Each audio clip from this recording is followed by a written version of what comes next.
വ്യാജ നിർമ്മിതിയുടെ പര്യായമാണ് സംഘപരിവാർ. സംഘപരിവാർ നിരവധി വ്യാജ റിപ്പോർട്ടുകളും വ്യാജ കണക്കുകളെല്ലാം ഉണ്ടാക്കും. ഇപ്പോഴിതാ പുതിയൊരു വ്യാജ കണക്കുമായി സംഘപരിവാറും സംഘപരിവാറിനെ അനുകൂലിക്കുന്ന മാധ്യമങ്ങളും രംഗത്ത് വന്നിരിക്കുന്നു. രാജ്യത്ത് ദാരിദ്ര്യവും അസമത്വവും എല്ലാം കുത്തനെ ഇടിഞ്ഞത്രേ.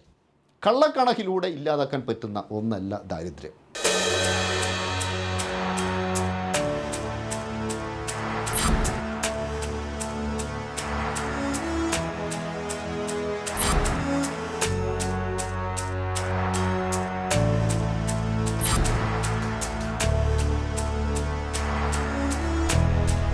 വർഗീയതയ്ക്കൊരിക്കലും വിമർശനങ്ങളെ വസ്തുതകൾ കൊണ്ട് നേരിടാൻ സാധിക്കില്ല.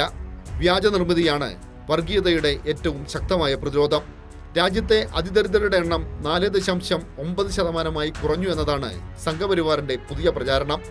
All India consumption expenditure survey ഉദ്ധരിച്ച് രംഗരാജനും മഹേന്ദ്രദേവും ചേർന്ന് തയ്യാറാക്കിയ റിപ്പോർട്ടാണ് BJP ഉയർത്തിക്കാണിക്കുന്നത്.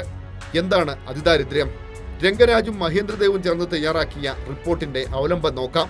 ഗ്രാമത്തിൽ താമസിക്കുന്ന ഒരാൾക്ക് 64 രൂപ 66 പൈസ ഒരു ദിവസം വരുമാനമുണ്ടെങ്കിൽ അയാൾ അതിദരിദ്രനല്ലാതാകും.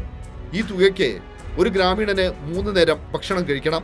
അവൻ നല്ല വസ്ത്രം ധരിക്കണം, നല്ല താമസ സൗകര്യം വേണം, നല്ല ചികിത്സ ലഭിക്കണം, മക്കൾക്ക് നല്ല വിദ്യാഭ്യാസം നൽകണം, വിനോദം വേണം, വിശ്രമം വേണം, ജോലിക്കായി യാത്ര ചെയ്യണം. 64 രൂപ 66 പൈസയ്ക്ക് ഇതൊന്നും നടക്കില്ലെന്നുറപ്പ്. ഇനി നഗരവാസിയുടെ കാര്യമെടുക്കാം. ഒരു നഗരവാസിക്ക് 91 രൂപ 20 പൈസ ഒരു ദിവസം വരുമാനമുണ്ടെങ്കിൽ അയാൾ അതിദരിദ്രനല്ലത്രേ. 91 രൂപയ്ക്ക് 3 നേരം ഭക്ഷണം കഴിക്കണം. അവന് വസ്ത്രവും താമസവും ചികിത്സയും എല്ലാം വേണം, മക്കൾക്ക് വിദ്യാഭ്യാസം വേണം, വിനോദവും വിശ്രമവും വേണം. ഇതൊന്നും 91 രൂപ 20 പൈസയ്ക്ക് നടക്കില്ലെന്നുറപ്പ്.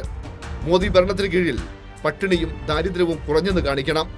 ഇതിനായുള്ള തട്ടിക്കൂട്ട് കണക്കുകളും വ്യാജ വാർത്തകളുമാണ് രാജ്യത്ത് പ്രചരിക്കുന്നത്.